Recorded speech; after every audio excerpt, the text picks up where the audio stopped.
시험이 안 드는 것도 아니고 나는 시험을 이길 수 있어. 그렇다고 해서 시험을 또 이겨지는 것도 아니에요. 우리가 육체를 갖고 있는 한계를 가진 인간이기 때문에 끊임없이 시험이 옵니다. 오죽하면 예수님도 시험을 받으셨다. 히브리서에 보면 예수님도 시험을 받았으되 죄는 없다. 그러니까 우리하고는 다른 분이죠. 예수님도 시험을 받았다면 한계를 지닌 우리는 이루 말할 수 없이 시험을 받는 것이 당연한 이치라는 거예요. 오늘 말씀의 야고보 사도는, 이 야고보는 예수님의 동생입니다. 예수님의 육신의 동생 야고보인데, 이 야고보 사도는 이런 이야기를 해요. 2절에 내 형제들아 너희가 여러 가지 시험을 당하고도 온전히 기쁘게 여기라. 시험은 여러 가지다. 여러 가지. 이루 말할 수 없는 시험의 연속이다. 도미노처럼 설상가상으로 일파만파로 계속 시험을 하나 넣으면 됐나, 이쯤에는 내가 좀 요새 평안하다 싶으면 또 여지없이 또 어려움이 오고, 또 자식의 문제가 해결이 되면 부모가 속을 썩이고, 부모가 해결되면 또 형제가 속을 썩이고, 아무개 집사하고 잘 마무리가 되면 또 요 집사가 성가시게 하고, 뭐 이런 일이 계속 일어나게 되는 거예요. 인정하고 싶지 않죠. 또 그렇게 그런 일이 없었으면 좋겠는데 이게 현실이라고 말이에요. 현실. 왜 이런 시험들이 계속 오는가? 우리 인간의 마음이 약하기 때문이에요. 우리 인간의 마음은 부패되고 또한 유리 그릇처럼 약한 것이 우리 인간의 마음이에요. 그래서 이 세상 어떤 만물보다 더럽고 부패된 것이 우리 마음이라고 성경은 선언을 해놨습니다. 예레미야서 17장 9절에 만물보다 심히 거짓되고 제일 더럽고 거짓된 게 우리 마음이다. 만물보다 심히 거짓되고 부패한 것은 마음이라. 그렇기 때문에 우리가 정도의 차이만 있지 시험에 들 수밖에 없다고 말입니다. 우리 인생이 피곤하고 지치고 힘든 거예요. 오늘 또 여러분 몹시 피곤하시죠? 예? 우리 인생이 참 피곤합니다. 사람이 제일 많이 하는 말 중에 하나가 피곤하다라는 말일 거예요. 인간은 죄인된 이후로부터 계속 피곤해요. 계속 피곤해요. 있는 사람도 피곤하고 없는 사람도 피곤하고, 심지어는 애들도 피곤하다고 그래요. 서너 살 먹은 애들도 아이고 피곤해 죽겠다 그래요. 쬐깐한 애들이 피곤하다는 거예요. 노느라고 피곤하고, 또 공부하느라고 피곤하고, 돈 버느라고 피곤하고, 또 어떤 사람은 돈 쓰느라고 피곤해요. 돈 쓰느라고 또 사방팔방 돌아다니느라고 또 피곤합니다. 예. 우리 인생이 그렇게 피곤해요. 예, 피곤하다는 것은 한계가 있다는 뜻이고 힘든 일이 많다는 것이고 시험 들 일이 많다는 뜻입니다. 창세기 47장 8절에서 9절에 보면 야곱이 천하의 제패자인 천하의 제왕인 바로 앞에 섭니다. 그래서 바로가 물어요. 네 나이가 얼마나 되느냐 그렇게 물으니까 바로가 야곱이 이런 말을 합니다. 내 나그네의 길이 130년입니다. 130년인데 내 나이가 얼마 못 됐습니다. 우리 조상의 연조에 비하면 미치지 못하는데 험악한 세월을 보내었나이다. 그렇게 이야기를 해요. 이제 마지막 말이 의미가 있는 거예요. 야곱이 내가 험악한 세월을 보냈습니다. 이렇게 이야기해요. 야곱이 험하겠지요.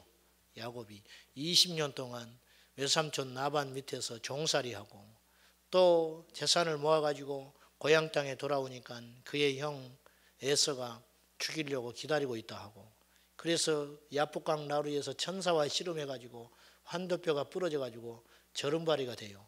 평생 야곱은 저른발이로 삽니다. 그날 이후로. 그때만 저런 게 아니에요. 평생 저른발이하고 살았어요. 그래가지고 어찌어찌 살다가 또 세겜 땅에 정착하고 나니까 자기 딸이 또 그 추장 아들에게 추행을 당해가지고 피비린내가 나고 또 도망가서 베델로 가서 또 나중에 나이 먹어서 이제 안착이 됐나 했더니 자기 막내 아들 요셉이 특별히 사랑하던 부인의 자식이었는데 부인 먼저 보내고 이 자식을 금쪽같이 여겼는데 이 자식이 어느 날 죽었다는 거예요. 그리고 죽었나 했더니 또 그 가슴을 묻고 산 거지요. 근데 그 자식이 죽지 않고 애굽에서 살아 있었어요. 애굽에서. 그러니 뭐 이 세월이 험악한 거지요. 험악해요. 그러면 야곱이 하나님을 떠났느냐? 그렇지 않아요. 야곱이 하나님 안에 있었잖아요. 주님 안에 있었음에도 불구하고 험악한 시간들이 기다리고 있었다는 거예요. 중요한 건 이거예요. 야곱이 그러함에도 불구하고 하나님을 굳세게 잡았다는 거예요. 사랑하는 여러분, 우리에게 시련이 옵니다. 우리에게 시험이 와요. 그렇다고 해서 절대로 믿음의 끈을 놔버리면 안 됩니다. 시험이 오고 어려움이 와도 이해할 수 없는 시련이 닥쳐도 예수님 꼭 붙잡고 있어야 됩니다. 할렐루야. 쉽지는 않아요. 우리에게 다가오는 시험들이 있습니다. 첫째는 영적인 시험이에요. 여러 가지 시험을 너희가 만나거든 기쁘게 여기라 했는데 어떤 종류의 시험이 있는가? 첫째는 영적인 시험이라. 영적인 시험. 여기서 말하는 시험은 시련이요, 어려움이고 유혹이고 핍박이고 뭐 이런 시련들이죠. 이런 것을 시험이라 할 수 있어요. 열왕기상 19장에 보면 엘리야가 극심한 영적 침체를 겪습니다. 엘리야가 어떤 사람이었냐면 열왕기상 18장에서 하늘에서 불을 끌어내려요. 여러분, 우리처럼 성령의 불을 받은 게 아니에요. 진짜 불을 받았다니까. 눈의 불. 사실 우리가 받은 불이 더 귀합니다. 아멘입니까?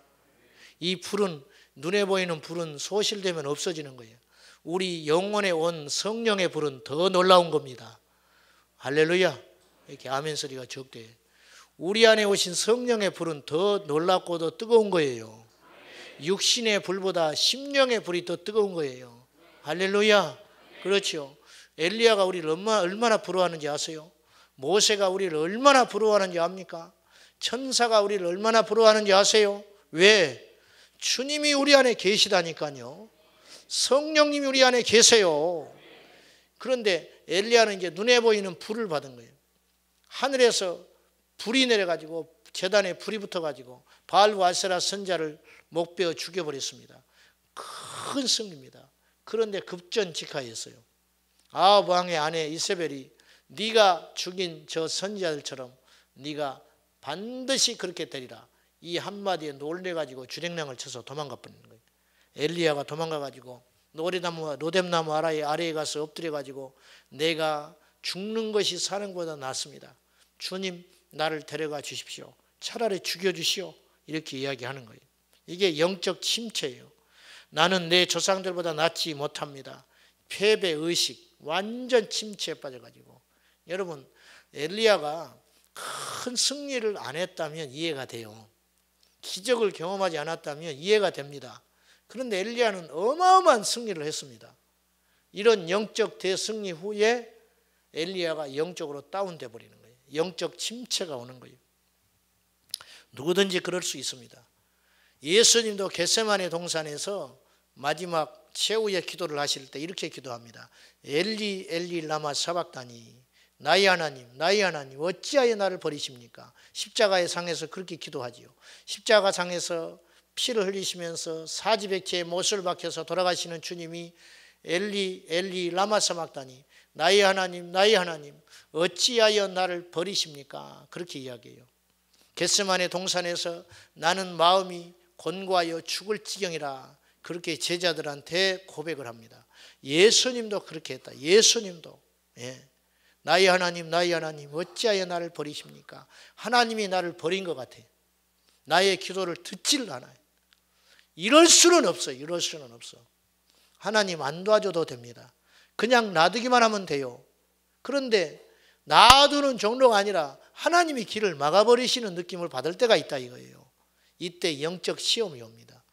우리가 하나님의 존재를 믿기 때문에 하나님의 존재를 의심하지는 않아요. 여기에 혹시 하나님의 존재를 의심하는 분이 계실지는 모르겠어요. 하나님의 존재를 의심하는 자는 믿음이 없는 자인데 그건 큰일 나는 것이고 그건 말할 필요도 없는 것이고 적어도 오늘 금요일 날 오신 여러분 중에는 하나님의 존재를 의심하는 자는 없다고 봐요. 근데 하나님의 존재는 믿지만 그분과 내가 단절되는 느낌이라. 단절되는 느낌. 욥도 그런 시련을 당했어요. 그래서 욥기서 23장에 욥이 이렇게 이야기해요. 앞으로 가도 그분이 안 계시고 뒤로 물러나도 그분이 안 계시고 오른쪽으로 가니 주님 왼쪽에서 일하시고 왼쪽으로 가니 오른쪽에서 계시다. 이게. 그래서 욥이 사방이 막혀 있다. 그러면서 10절에 이런 멋진 고백을 하지요. 그러나 오직 나의 가는 길을 그가 아시나니 그가 나를 단련하신 후에는 정금같이 나오리라. 욥이 다른 건 하나도 모르겠다 이거예요. 너무너무 힘드니까, 너무너무 답답하니까 재산 다 잃어버리고 자식 다 죽어버리고 아내는 떠나가 버리고 사람들이 와서 위로한답시고 친구들이 와가지고 하는 말이, 결국은 그 말의 결론은 이거예요. 하나님이 까닭 없이 너를 쳤겠냐? 너 분명히 뭐 잘못한 거 있다. 빨리 회개해라. 답답해 미칠 지경이에요. 그렇게 해서 내가 하나님과 풀어질 것 같으면 하겠는데, 아무리 생각해도 내가 하나님 앞에 뭘 얼마나 더 회개하고 얼마나 내가 뭘 잘못했는가 풀리지 않는 영적 시련이 올 때가 있다는 겁니다. 기도를 안 돼요. 기도가 안 돼버려요. 기도가. 이게 영적 침체가 올 때가 있어요. 기도가 안 되는 것도 중요하지만 기도할 마음의 동기가 없어질 때가 있어요. 기도가 안 되는 거예요. 기도가. 이게 영적인 시험이에요. 두 번째는 혼적인 시험이 옵니다. 혼적인 시험. 주로 인간관계 속에서 오는 시련이 혼적 시험이라 그렇게 말할 수 있어요. 다윗도 무지무지 많은 시험을 당했습니다. 지금 이렇게 믿음의 위인들을 이야기하는 이유는 하나님께서 연단을 통해서 쓰는 것이지 절대 거저 쓰는 법은 없다 이거예요. 다윗은 사울에게 10년 이상을 쫓겨다닙니다. 그가 30살 때 왕이 되거든요. 그리고 40년을 통치하는데 30에 왕이 됐다면 10대에 하나님 앞에 기름 부음을 받아서 골리앗과 싸울 때가 10대입니다. 정확히 나이는 몰라요. 그러니까 10년 이상 사울에게 쫓겨다니다가 왕이 됩니다. 그 7년 동안 헤브론에 있다가 나중에 7년 반 후에 예루살렘에 와서 정식으로 왕으로 등극을 하지요. 7년은 헤브론에서 통치하고 33년은 예루살렘에서 이제 다윗이 통치를 하는데, 다윗도 끊임없는 시험을 당합니다. 주변 국가들이 침략을 하고 또 주변 국가들을 다 블레셋과 싸워서 승리하고 나니까 또 자식이 자기를 죽이겠다고 역적을 일으켜가지고 맨발로 머리를 풀고 궁궐에서 쫓겨나야 했고, 여러분 우리 중에 그런 사람은 없잖아요. 자식이 죽이겠다고 칼 들고 덤벼들어서 도망가는 사람은 없잖아요. 그래서 다윗이 시편에서 이런 고백을 해요. 나의 대적이 어찌 많은지요. 그래. 대적이 뭐 한둘이 아니라 한둘. 이게 사람에게서 오는 시험이라. 사람에게서 오는 시험. 예수님도 시험을 당하셨지요. 베드로의 부인할 것을 알았잖아요. 이놈이 나를 3번 부인한다. 가룟 유다를 볼 때보다 얼마나 괴롭겠어요. 이 가룟 유다가 자기를 판다는 걸 알고 있는 거예요. 다른 제자들은 몰라요. 그러나 예수님은 다 아시잖아요. 전지전능하시니까. 그럼에도 불구하고 그 제자들 가슴에 품고, 요한복음 13장 1절에 보면 예수님이 제자를 사랑하시되 끝까지 사랑했다 그랬어요. 사랑하시되 끝까지 사랑했다. 나를 팔자인 줄 알아요. 뒤에서 음모를 꾸미는 걸 알아요. 그러는데 그 사람을 끝까지 붙들고 사랑해야만 했던 이 시험, 예수님이 당했던 시험이라. 이게 혼적 시험이라. 혼적 시험. 세 번째는 육적인 시험이에요. 육적인 시험. 우리가 눈에 보이는 게 자꾸 들어오잖아요. 갖고 싶고 만지고 싶고 소유하고 싶고 얻고 싶고, 이생의 정욕, 육신의 정욕, 안목의 정욕, 이생의 자랑, 이런 것들이 계속 우리를 공격한다고요. 그렇기 때문에 우리에게 오는 시험이 육적 시험도 있는 거예요. 아나니와 삽비라가 이 시험을 넘어서지 못하고 죽었습니다. 하나님께 드리려고 자기 재산을 팔았는데 아까운 생각이 드는 거예요. 이거 다 하나님께 드리고 나면 나는 어떻게 하는가. 하나님 이해하시겠지. 그래도 안 드리는 것보다는 낫겠지. 얼마든지 우리가 그렇게 타협할 수 있거든요. 아나니아가 도대체 뭘 잘못한 거예요? 안 드리는 것보다는 낫지요. 그런데 하나님 앞에 전부를 드리려다가 일부를 감췄어요. 일부라고 하니까 절반도 안 되는 것 같아요. 내가 볼 때는. 이제 자기도 먹고 살아야 할 거 아니에요. 그래서 일부를 감춰뒀는데 그것으로 인해서 이 시험을 이기지 못하고 아나니아가 삽비라가 같은 날 한날에 죽어버리고 말았다는 거예요. 예수님도 40일 금식을 한 후에 시험을 당하셨습니다. 이 돌을 떡덩이로 만들어 먹어라. 이게 시험이에요. 시험. 우리에게는 이런 시험이 아니에요. 할 수 없는 일인데 무슨 시험이 되겠어요. 예수님은 할 수 있잖아요. 할 수 있는데 해서는 안 되는 시험이라. 그러니까 이게 시험이 큰 거예요. 제일 큰 시험이 그런 시험이다. 우리가 할 수 있음에도 불구하고 하면 죄인 것이 있어요. 그것이 어려운 시험이라. 내게 능력이 있어요. 근데 그 능력을 쓰면 안 될 때가 있는 거예요. 이게 시험이죠. 이게 얼마나 큰 시험이에요. 여러분, 김정은이 때려잡아라. 그건 시험도 아니에요. 우리가 어떻게 때려잡아 있지도 않는데. 북한에 들어갈 수도 없는데. 그렇지 않습니까? 그런데 이건 시험이에요. 여러분이 집을 갖고 있는데 내가 돈이 급해졌어요. 전세돈을 올려야 해요. 전세돈을. 주변에 보니까 다 올렸어요. 다 올렸어. 그래, 나도 올려야겠다.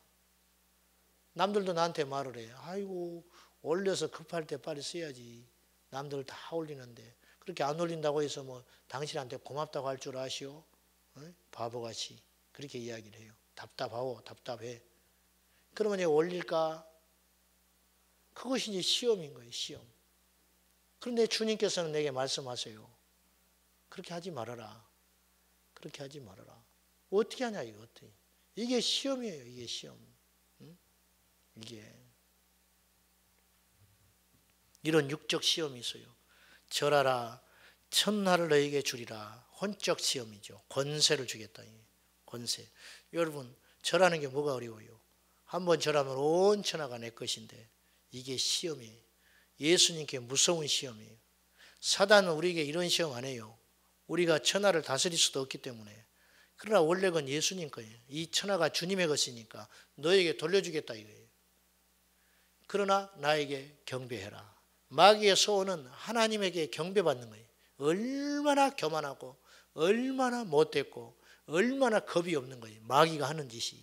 이게 예수님께 던진 혼적 시험이라. 세 번째는 영적 시험하지요. 높은 데서 성전 꼭대기에 데리고 올라가가지고 뛰어내려라. 천사가 받아들이라. 네가 하나님의 아들이라면 뛰어내려라. 네가 죽을 리가 없다. 예수님이 실제로 꼭대기에서 뛰어내리면 예수님 죽지 않습니다. 천사가 받아줘요. 근데 성전 꼭대기, 예루살렘 성전 꼭대기에 데리고 올라가가지고 뛰어내리면, 벌건 대낮에 뛰어내리면 사람들이 다 보는 거예요. 예수님은 그때 세상의 왕이 되는 거예요. 십자가에서 죽지 말고 세상의 왕으로 군림하다 가라 이거예요. 이게 마귀의 시험이에요. 이 영적 시험을 예수님은 간파하고 이기셨다고 말이에요. 예, 이기신 거예요. 우리에게도 이 세 분야의 시험은 반드시 있습니다. 저에게도 있고 여러분에게도 있어요. 육적 시험이 오지요. 가난한 사람에게 물질의 유혹은 얼마나 큰 것입니까? 여러분, 갈수록 우리의 믿음이 점점 약해져 가요. 이 시대에 믿음이 있는 사람이 얼마나 있는 것 같아요? 여러분, 이 시대에 진짜 예수 믿고 천국 갈 사람이 얼마나 있을 것 같습니까? 어떤 사람은 10% 이야기했어요. 10%. 한국교회 10%만 천국 갈지 모른다. 10%. 우리 중에 10%만 천국 간다는 거예요. 10%. 10%도 많을지 몰라요. 10%도 많을지 몰라. 일제시대에 우리보다 훨씬 믿음이 순수했어요. 지금같이 믿음이 병들지 않았다고요. 지금처럼 물질주의에 찌들지 않았어요. 교회가. 이 정도는 아니었다고 말이요. 초대교회가 일제시대에 핍박도 있었고 기독교 초창기이기 때문에 이 정도는 아니었어요. 어떻게 보면 아느냐. 목회자를 보면 알아요. 목회자를 보면 알아. 목회자의 질이 교회의 질이고 성도의 질 아닙니까? 그 당시 목사님들하고 지금 우리 세대 우리하고는 비교가 안 되는 거예요. 우리는 그때 그 목사님들은 전부를 걸었어요. 전부를. 지금은 힘들기 때문에 안 합니다. 자기 할 거 다 하고 남으면 하지 않아요. 목사님들도 놀러 갈 거 다 놀러 가야 되고 즐길 거 다 즐겨야 되고 자기 사적인 거 할 거 다 합니다. 그리고 나서 주님의 일을 하는 거예요. 그러나 그 시대는 그렇지 않았어요. 그 시대는. 그런데도 불구하고 정작 신사참배 사건이 일어나니까 너나 할 것 없이 전부 두려워가지고 넙죽넙죽 절했습니다. 그리고 자신들의 죄를 감추기 위해서 신사참배는 우상숭배가 아니고 문화행사다. 문화행사. 그래서 교회 마당에다가 신상 만들어 놓고 절하고 들어와서 하나님께 예배 또 드리는 거예요.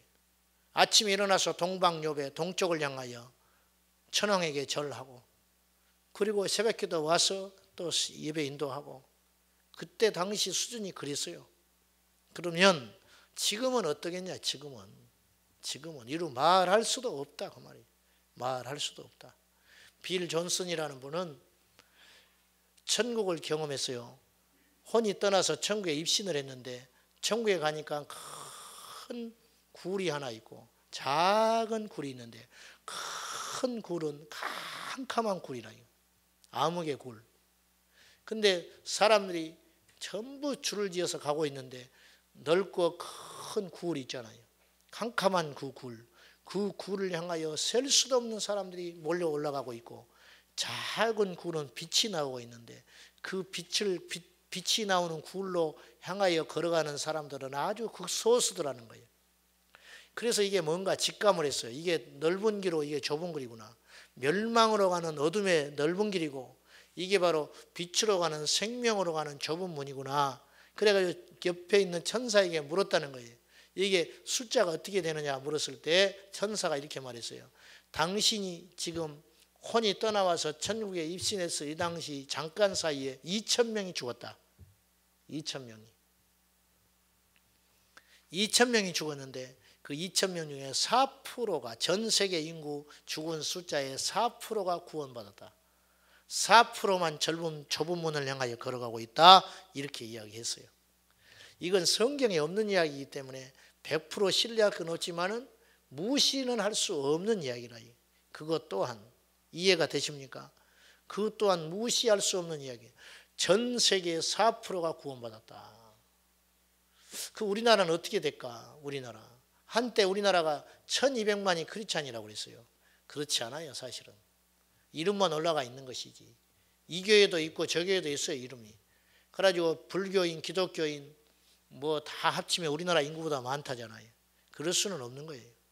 그러나 정확히 따져보니까 뭐 800만이더라. 더 솔직히 이야기하면 제가 볼 때는 400만이나 밖에 안 될 것 같아요. 우리나라 교인이 400만 정도 될 것 같아요. 제 생각에. 주일날 꾸준히 교회 다니는 사람이 약 400만. 400만도 많을지 몰라요. 그중에 진짜 거듭난 크리스찬이 얼마나 될 것 같아요. 그중에. 예? 우리가 육적 시험을 받습니다. 너무 가난하고 힘들기 때문에 그런 유혹을 받아요. 그것 때문에 무너집니다. 어쩔 수 없어요. 물질의 고난 겪고 있는 여러분, 이 사탄의 시험을 잘 이기셔야 됩니다. 그러면 그건 뭐 이길 수 있다고 이기는 게 아니잖아요. 당장 돈은 막아야 되고 카드빚은 쪼들리고 여기저기서 숨통 조여오는데 견딜 장사가 없는 거예요. 장사가 없는 거예요. 어떻게 하냐, 어떻게.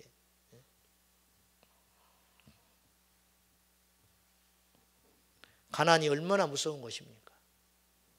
돈이 없다는 게 얼마나 무서운 거예요, 사실은. 체면도 없잖아요. 체면이.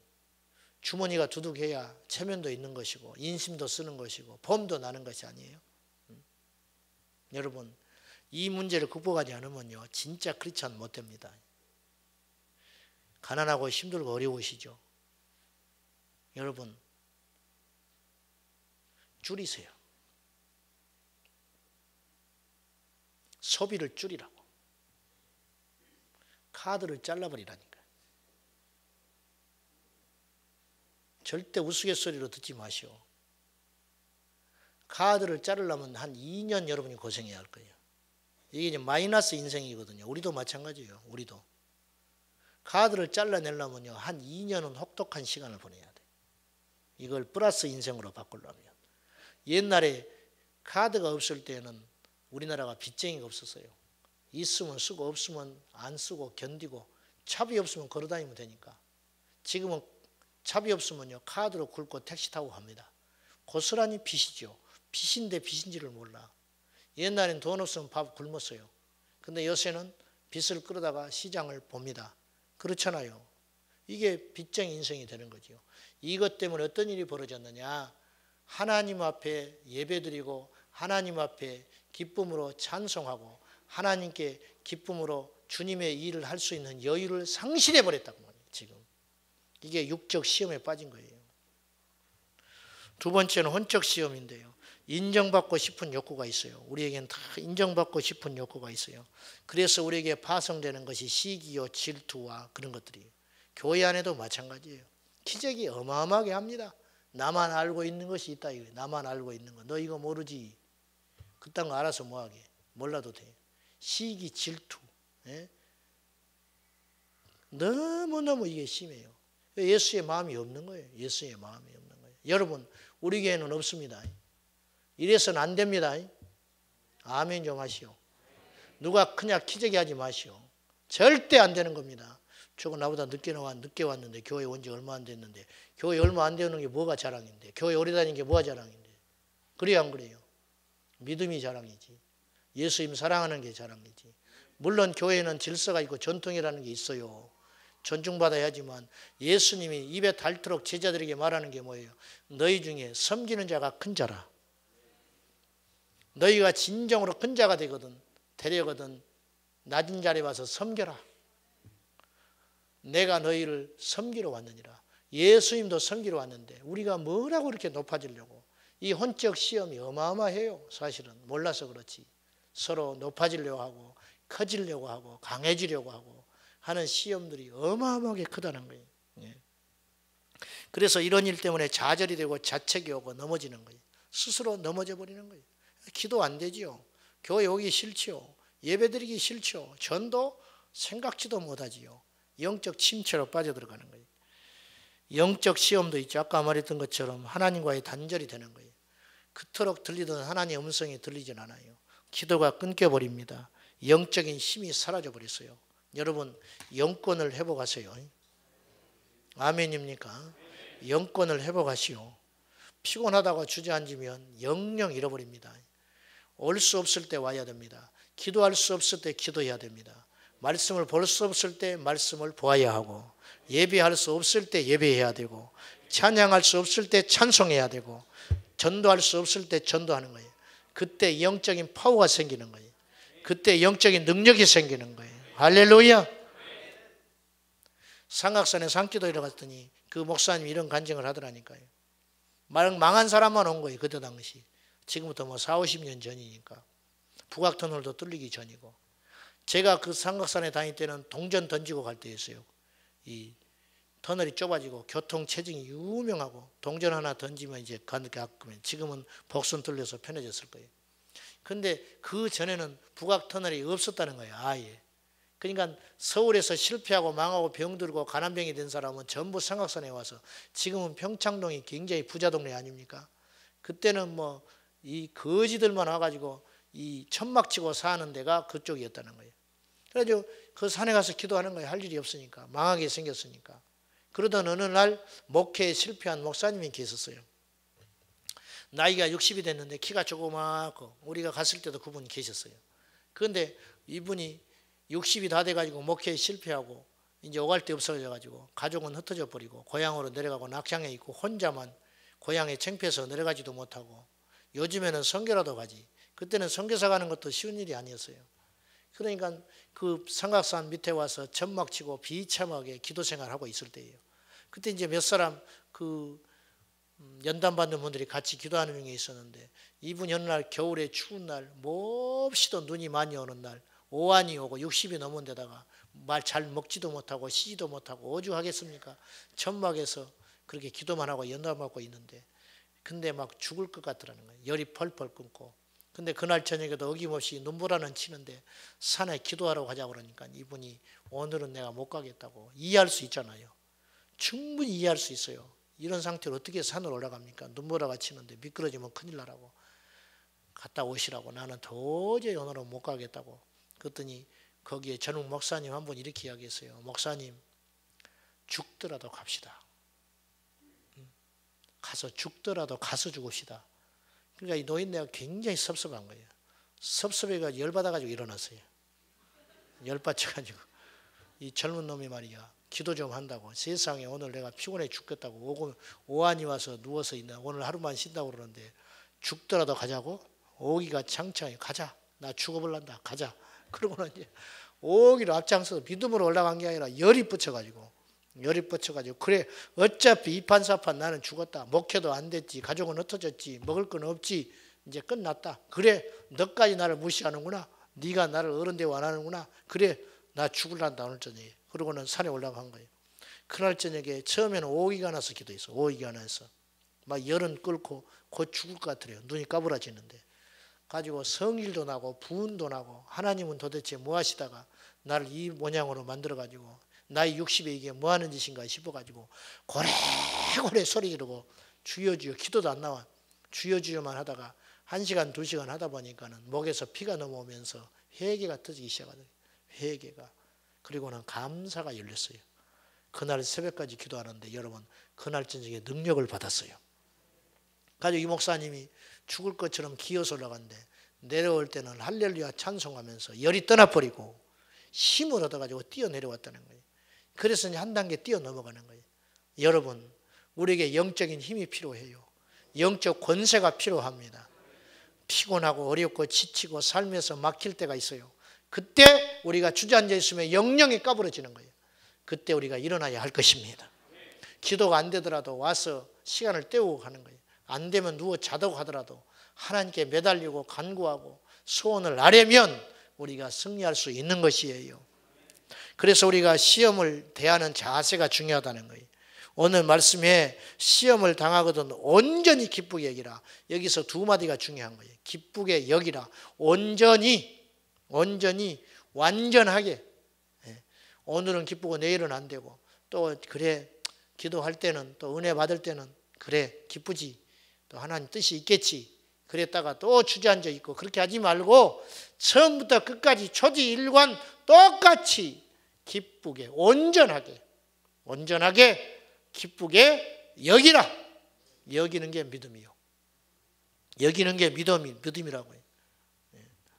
시험이 좋은 사람은 하나도 없어요. 시험이 뭐가 좋습니까? 얘들한테 물어봐. 시험 보는 날이 좋냐고. 죽으려고 하지. 죽으려고 해요. 공부는 하기 싫지. 날은 다가오지. 계획만 엄청 세웁니다. 오늘은 이거 하고 저거 하고. 오늘은 공부해야겠다. 가서 자빠져 자고 있어요.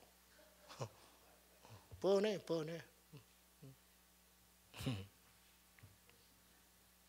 시험이 기쁜 사람은 아무도 없어요. 예수님도 그랬다니까요. 겟세마네 동산에서 내 마음이 매우 고민하여 죽게 되었으니 너희는 여기 머물러 나와 함께 깨어 있어라 그랬어요. 시험을 당하되 아무 일이 없는 것처럼 견디라고 말이에요. 여러분 믿음은요 여기는 거예요. 주님은요 무엇을 보고 복을 주냐면요 무엇을 보고 쓰느냐면요 태도를 보고 쓰십니다. 태도를 보고 복을 줘요. 다윗이 사울에 대한 태도가 굉장히 얼마나 귀합니까? 자기 손에 피를 안 묻히려고 그래요. 그리고 그의 사울의 손자 자기의 영원한 친구 요나단의 아들 무비보셋을 자기 밥상에서 밥을 같이 먹어요. 저는 이런 자세들을 하나님이 봤다. 자세.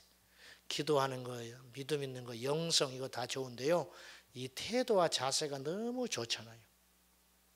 여러분 하나님 앞에 이 태도를 견지하는 게 중요해요. 시험이 왔어요. 정말 힘들어요. 그런데 그 시험을 기쁘게 여기라는 거예요. 기쁘게 여기면 그 시험이 유익이라. 그 시험이 복이라. 침묵하며 기도하고 동네 방네 나팔불로 다니지 말고 그런 마귀의 노림수에 빠지는 거예요. 요거 건들면 온 교회가 시끄러운 줄 아는 거예요. 요거만 하나 탁 건들면 절대 그러지 마세요. 용납하지 않습니다. 좀 다른 이야기인데 잘 이해하고 들으세요. 어느 교회든지 그래요. 한 영혼이 천하보다 귀하지요. 그래야 안 그래요? 제가 이걸 가지고 묵상을 계속 했어요. 이번 주에. 한 영혼이 천하보다 귀하다. 그래, 한 영혼이 천하보다 귀하지.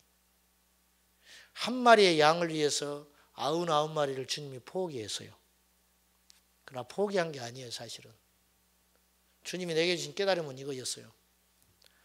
99마리를 포기하고 한 마리를 찾는 게 아니고 99마리는 두어도 안전하기 때문에 두는 거예요. 예? 99마리가 위험하다면 하나님이 그렇게 하시겠어요? 그 목자가? 안 그래요. 99마리는 서 있기 때문에 한 마리를 찾아 나서는 거예요. 99마리가 귀하지 않고 한 마리만 찾는 게 아니에요.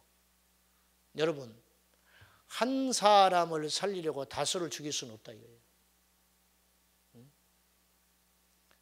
시험의 도구가 되지 말라고 말이요. 마귀가 쓰는 도구가 되지 말고 주님이 쓰는 도구가 돼야지요. 성령의 도구, 생명의 도구가 돼야지. 그래 안 그래요? 아멘입니까? 시험을 넘으면 복이 옵니다. 시험을 넘으면. 시험을 치러야 성적이 나오듯이 시험을 이기면 하나님이 우리를 인정하세요. 하나님 우리를 보신다고요. 네가 이 시험을 어떻게 대하나 보자. 여러분, 우리가 이 생각하는 거, 눈으로 보는 거 굉장히 중요합니다.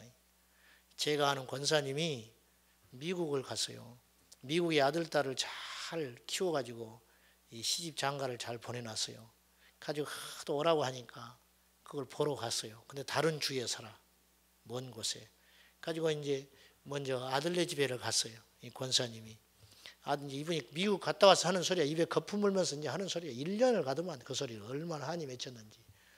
아들네 집에 갔는데 이렇게 살더라는 거예요. 아들내미가 눈에 넣어도 아깝지 않고 수제 소리만 듣고 평생 자기 속 한번 안 썩이고 그런 놈이 미국에 가서 결혼을 해가지고 보내놨더니만은 세상에 좋은 직장 다녀가지고 연봉도 많이 받는데 큰 집에 살고 있더래요. 가서 그렇게 좋더래. 아침에 일어나서 이제 눈이 떠서 이렇게 보니까 세상에 그 금쪽 같은 자식이 마누라는 아침에 나와보지도 않고 잠을 자빠져 자고 있고 자기 아들은 아침에 살금살금 나와가지고 부인 깰까봐 살금살금 나와가지고 세상에 우유 한 잔 먹고 가더라는 거예요. 우유 한 잔 먹고. 그 나가는 아들 뒤통수를 보니까 죽겠더라는 거예요. 죽겠더라는 거예요. 응? 못 있겠더래요. 성질 나서. 열불이 나가지고. 그래서 가방 싸가지고 딸네 집에 가버렸어요. 다른 주에 사는 딸한테 갔더니만 그 세상에 그 사이가 얼마나 이쁜지.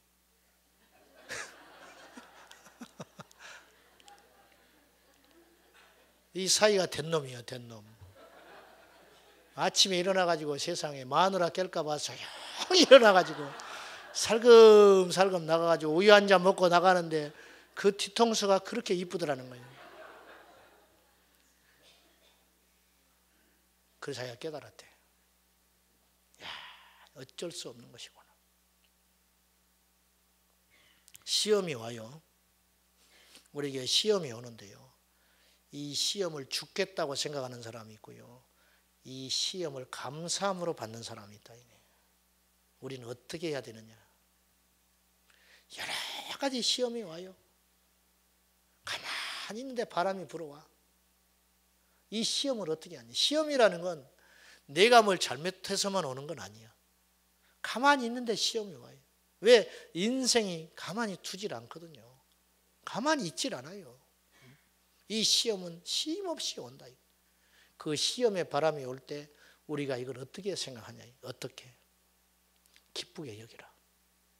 감사하게 여겨라. 이 시험을 넘어서면 반드시 축복이 온다고 여기라. 그 말이에요. 100m 달리기를 하는데 0점에서 시작하는 사람이 있고 90점에서 시작하는 사람이 있어요. 90m에서. 똑같이 들어갔어요. 여러분, 어떤 사람이 귀하게 여김 받겠어요? 저는 불신자의 집에서 혼자 예수 믿었어요. 3대, 4대 예수 믿고 목사님의 집안들 얼마나 좋습니까? 품격이 있고 품위가 있고 그리고 어릴 적부터 그런 걸 잘 훈련 받아가지고 저는 맨발 벗고 뛰어도 못 따라가요. 그런 친구들을 못 따라갑니다. 그 고상한 인격과 그걸 못 따라가요. 제가 알아요. 그런데 역으로 생각해 봅시다. 내가 그러고 싶어서 내 인생이 이렇게 된 건 아니잖아요. 주님 앞에 똑같이 섰다고 합시다. 그 친구하고. 똑같이 믿음을 지키고 마지막까지 승리했다면 주님은 누구를 더 칭찬하겠냐 이거예요. 여러분, 내가 왜 이 불신자 믿지 않는 이 남자를 만나가지고 저 아무개 집사는 자기보다 기도도 안 하고 믿음도 없는 것 같고 형편없는 것 같은데 저렇게 남편한테 존중을 받고 사랑을 받고 같이 나란히 오늘 또 나란히 앉아서 예배를 드리고 있는데 나는 이게 뭐냐? 내가 저 인간보다 못나기를 했냐? 못생기기를 했냐? 인간성이 나쁘기를 하냐? 주님, 나는 어떻게 된 겁니까? 그런 생각을 품고 있는 사람이 굉장히 많아요. 여기 2명이 아니에요. 2명이 아니에요. 굉장히 많은 것 같아요. 오늘 보니까. 사랑하는 여러분, 주님의 심심한 조의를 표하는데 여러분들이 주님 앞에 섰을 때 똑같이 하겠냐? 사랑하는 자야, 네 마음을 내가 안다. 네 눈물을 내가 안다. 그렇게 위로하실 거 아니요? 사랑하는 여러분, 견딜 수 있으니까, 이길 수 있으니까 그 시험을 주신 거예요. 그 무거운 짐을 준 것이요. 그러므로 기쁘게 여기십시오. 기쁘게 여기시라고. 아브라함에게 이삭을 바치라고 그래요. 큰 시험이죠. 근데 거꾸로 이렇게 생각할 수도 있어요. 하나님이 아브라함을 믿은 거예요. 아브라함이 하나님을 믿은 것 같지만 하나님이 아브라함을 믿어주신 거예요. 왜? 아브라함은 나한테 이삭을 바칠 수 있는 사람이다. 하나님이 노아를 믿었어요. 노아는 100년 동안 방주를 지을 수 있는 사람이다. 하나님이 욥을 믿어줬어요. 욥은 어떤 걸 흔들어도 나를 떠나지 않을 사람이다. 하나님이 다니엘을 믿었고 하나님이 다윗을 믿었고 하나님이 마리아를 믿었기에 이 딸은 어떤 경우에도 깨끗하고 정결할 줄 알기 때문에 하나님께서 그에게 동정녀 마리아의 탄생을 주신 거 아니에요. 여러분, 하나님이 우리를 믿어주시기에 우리에게 시련도 주신다. 이 시련을 이기면 이루 말할 수 없는 축복의 문이 열리게 되는 것입니다. 승리할 수 있습니다. 우리가 시험이 올 때 지혜롭게 행동해야 됩니다. 5절에 보시면 이런 말이 나와요. 자, 2절부터 4절은 단계가 있는 거예요. 시험이 온다. 이 시험을 이기는 비결은 기쁘게 여기고 인내하는 것이다.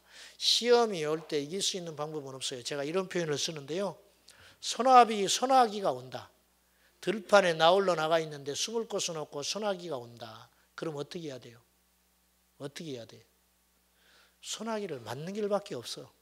소나기가 그치기를 기다리는 길밖에 없는 거예요. 시험이 와요. 이거는 해결할 방법이 없다. 그럼 어떻게 하냐? 이 시험이 그칠 때까지 기도하고 인내하는 길밖에 없는 거예요. 뭘 어떻게 하겠어요, 우리가? 인내는 시험을 이기는 거예요. 인내를 온전히 이루라. 이만큼 견뎠으니까 되겠지 하지 말고 끝까지 견뎌. 마지막까지 완전하게 인내를 온전히 이루라. 그렇게 하면 하나님께서 부족함이 없는 그릇을 주시고 5절에 그리고 나서 하는 말씀이 너희 중에 누구든지 지혜가 부족하거든 모든 사람에게 후히 주시고 꾸짖지 않는 하나님께 구하라. 뭘 구하라고? 지혜를 달라고. 이 시험을 이길 수 있는 지혜를 달라고. 하나님께 그렇게 하라고 말이에요. 시험이 오는 통로는 두 종류예요. 시험이 오는 통로는 미련함과 욕심이라고 해요. 욕심이 잉태한 데 죄를 낳는다. 사랑이 마땅히 품어야 할 것 이상을 품지 말아라. 시험은 욕심에서 기인한 경우들이 많습니다. 내가 욕심을 품기 때문에 내가 저거보다 뭐가 못나서 이 무시를 당해, 이게 시험이거든요. 그것이 욕심이에요. 그것이 욕심이라고. 여러분, 내가 이거밖에 안 되는 거예요. 그걸 인정하면 평안이 옵니다. 할렐루야. 마귀가 역사를 못하는 거예요. 그런데 내 자식이 뭐가 못나서? 내 자식이 못났어요. 못났어. 뭘 못난 걸 가지고 내 자식이 뭐가 어때서 그러냐. 형편없는 놈이에요, 그놈이. 사람들은 다 손가락질해요. 근데 나는 인정하기 싫은 거예요. 나는 금쪽 같으니까. 그래서 시험이 오는 거예요. 그래서 왜 내가 이 무시를 받냐고. 걔는요, 무시 받아 마땅한 놈이에요. 그거밖에 안 되는 거예요. 주여 올소이다마는. 주여 올소이다마는. 그러니까 승리하잖아요. 예? 나는 무시받아 마땅한 가나안 여인이라는 거, 이방 여인. 내가 어떻게 유대인에 끼냐고 말이요. 내가 당신의 말하는 게 100% 맞습니다. 나 같은 게 뭐라고 하나님의 은혜를 구합니까? 그런데 개들도 상에서 떨어지는 부스러기는 얻을 수 있잖아요. 예수님 깜짝 놀라버리는 거예요. 이런 믿음이 어디냐. 즉시로 그의 딸이 구출을 받았어요. 즉시로 치료 안 받은 거예요. 인정하니까 시험이 떠나버리는 거예요. 마귀가 와서 막 흔들어 대는 거예요. 그래, 나는 이거밖에 나는 부족한 사람이야. 내가 지금 고난당하고 시련당하는 건 다 내가 뿌린 씨앗이야. 내가 누구를 탓하겠냐. 사단이 뭐 할 말이 없잖아요. 할 말이 없어요. 욕심을 품지 않은데 어떻게 시험이 와요. 내가 다 엎질러진 물이고 내가 다 잘못 살아온 인생의 결과물이지. 그러나 지금이라도 주님의 은혜라면 나는 일어날 수 있다. 이게 승리의 비결이라는 거예요. 지혜를 구하고 겸손을 구하고 시험을 이길 수 있는 욕심을 버리면 사단이 우리를 흔들 수 없다라는 것입니다. 마지막으로 잘 아는 말씀 한 구절 찾고 마치겠습니다. 고린도전서 10장 13절. 10장 13절. 우리가 시험을 바라보는 시야가 이렇게 해야 된다는 거예요. 10장 13절 시작. 사람이 감당할 시험 밖에는 너희가 당한 것이 없느니 오직 하나님은 미쁘사 너희가 감당하지 못할 시험 당함을 허락하지 아니하시고 시험 당할 즈음에 또한 피할 길을 내사 너희로 능히 감당하게 하시느니라. 믿으십니까?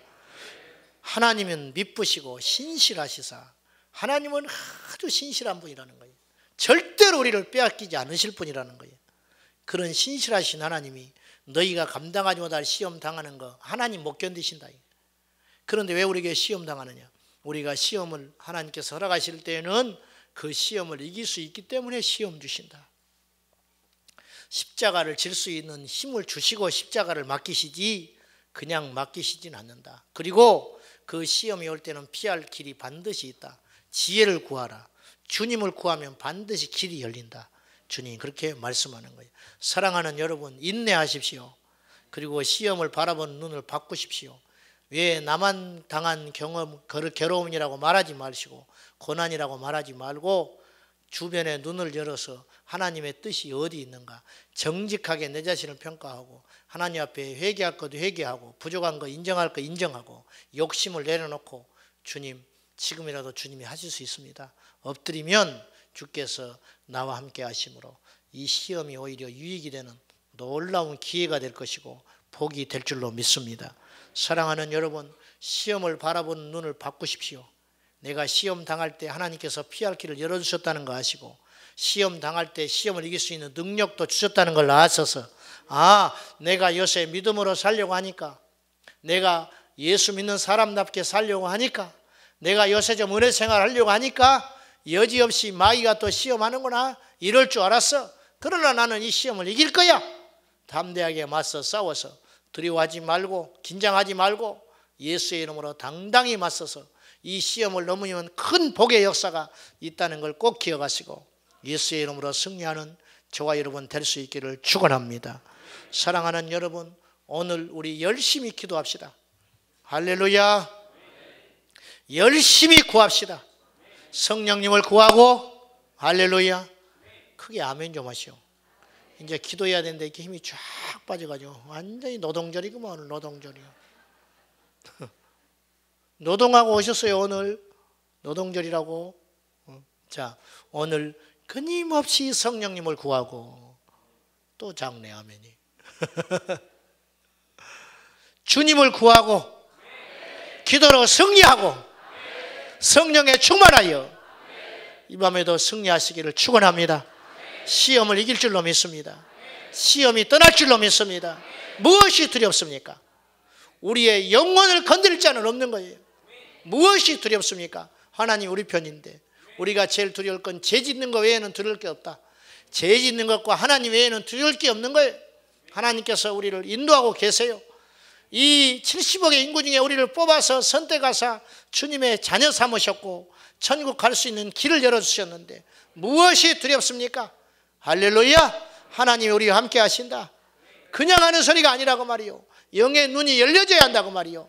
무엇이 부럽고 무엇이 어렵냐고 말이요.